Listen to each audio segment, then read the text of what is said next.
नमस्कार दोस्तों, मैं हूं प्रदीप डवास और आज का सबसे बड़ा सवाल, क्या देश में मतदाता सूची सुधारने के नाम पर एक ऐसा ऑपरेशन चल रहा है जिसकी असली कीमत बूथ लेवल ऑफिसर्स अपनी जान देकर चुका रहे हैं। क्या डेडली एसआईआर सिर्फ एक शब्द नहीं बल्कि एक कड़वा सच बन चुका है दोस्तों? क्या ओबीसी, दलित, वंचित वोटर्स के नाम काट कर लोकतंत्र की रीढ़ तोड़ी जा रही है? और क्या वाकई सत्ता के दबाव में ये काम हो रहा है या फिर विपक्ष सिर्फ सियासत चमका रहा है?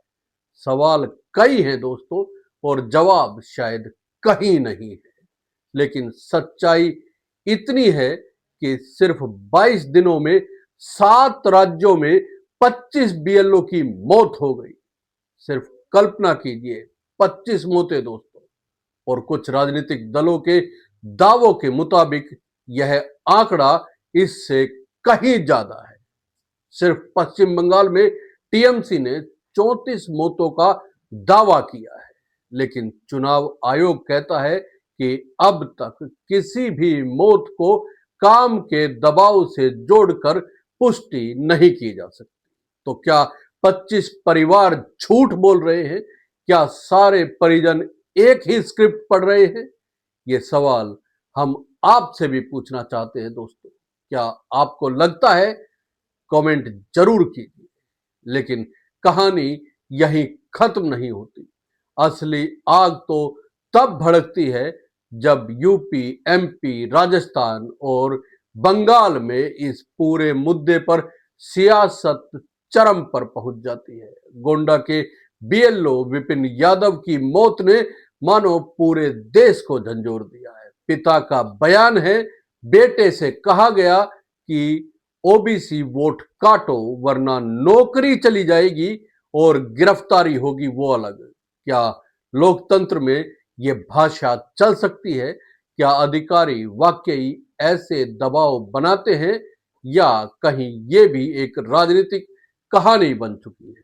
विपिन की पत्नी का दर्द, ऐसा नहीं लगता कि ये सिर्फ काम का दबाव था, बल्कि एक लक्ष्य आधारित कटिंग ऑपरेशन चल रहा था। दोस्तों जरा सोचिए, एक सरकारी शिक्षक रात रात भर जागकर फॉर्म अपलोड करे, कैप्चा भरते भरते तनाव में आ जाए, टारगेट ना पूरा हो तो निलंबन की धमकी, यानी कि कहा जाता है कि सस्पेंड कर देंगे, और आखिर में मौत तक पहुंच जाता है। क्या यही है एसआईआर?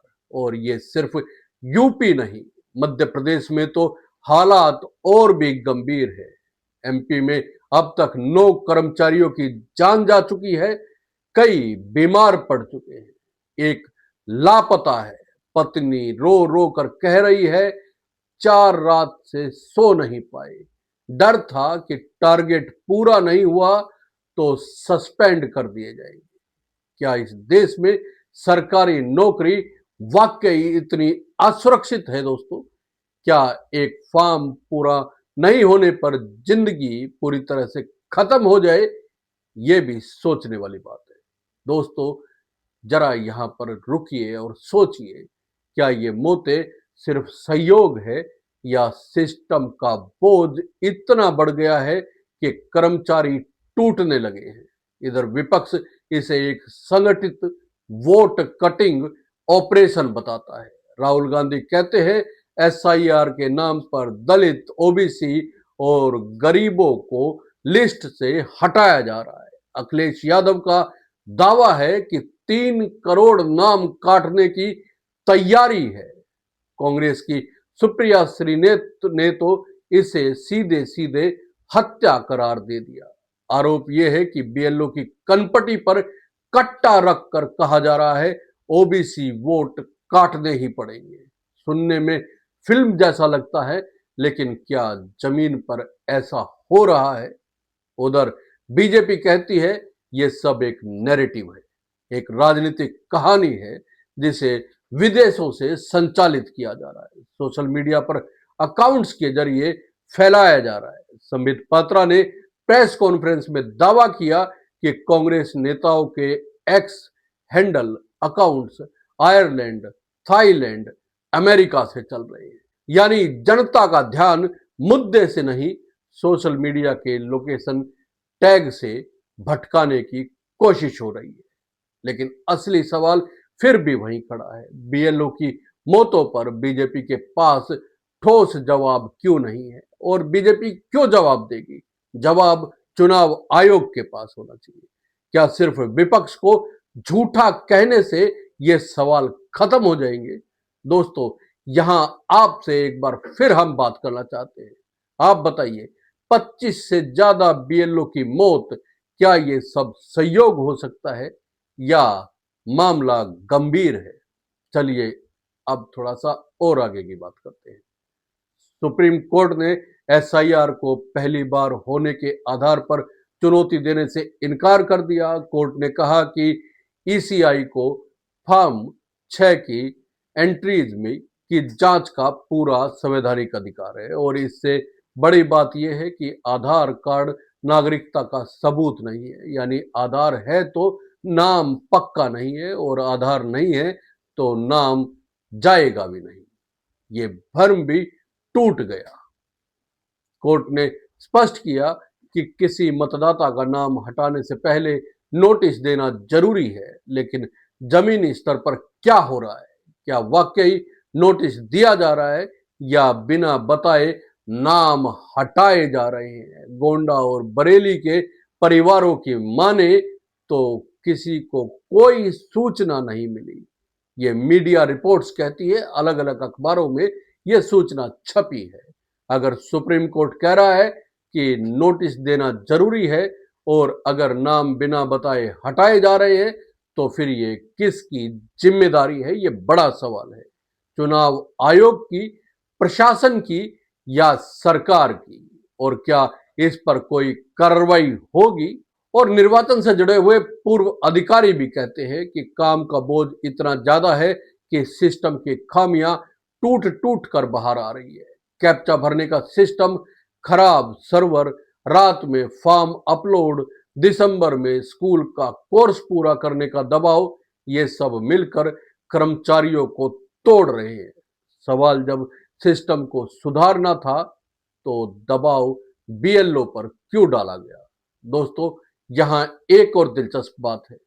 अगले साल से जनगणना भी आने वाली है। यानी जो शिक्षक अभी एसआईआर के बोझ के नीचे टूट रहे हैं, अगले महीने उन्हें जनगणना के बोझ में भी झोंक दिया जाएगा। क्या सरकार ने सोचा है कि यह मानव संसाधन है, मशीन नहीं? इधर कांग्रेस लगातार कह रही है कि मोदी सरकार विपक्ष समर्थित इलाकों में वोट काट रही है।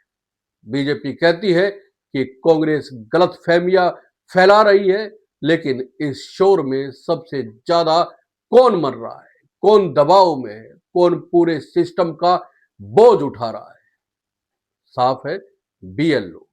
और यह भी एक कड़वी सच्चाई है कि किसी भी सरकार में, चाहे केंद्र हो या राज्य, फुट सोल्जर्स हमेशा पिसता ही है। नेता सियासत करते हैं, अधिकारी आदेश देते हैं, सिस्टम गड़बड़ करता है, और मौतें बीएलओ की होती है। दोस्तों, अब सबसे जरूरी सवाल, इन मौतों का जिम्मेदार कौन है? क्या इलेक्शन कमीशन ऑफ इंडिया यानी कि भारतीय चुनाव आयोग, क्या राज्य सरकारें जिम्मेदार हैं, या केंद्र सरकार? क्या प्रशासनिक अधिकारी जिम्मेदार है, या फिर पूरा सिस्टम ही हम कहें कि बीमार हो चुका है? कांग्रेस कहती है मोदी और ज्ञानेश कुमार जिम्मेदार है। बीजेपी कहती है ये मौतें काम चोरी का नतीजा है। ये अंडरलाइन कर लीजिए आप। लेकिन परिवार क्या कह रहे हैं? दबाव था, धमकी थी, डर था। ये शब्द चुने हुए नहीं होते, ये दर्द की भाषा होती है। और आखिर और सबसे बड़ा सवाल यह है, क्या जनता का वोट बचाने के लिए लोकतंत्र के सबसे छोटे कर्मियों को अपनी जान देनी पड़ेगी? और क्या ये देश इतनी खामोशी से ये सब सह लेगा? दोस्तों, आप क्या सोचते हैं? क्या एसआईआर एक सुधार है या एक ऑपरेशन? क्या ये लोकतंत्र मजबूत कर रहा है या उसे भीतर से कमजोर किया जा रहा है?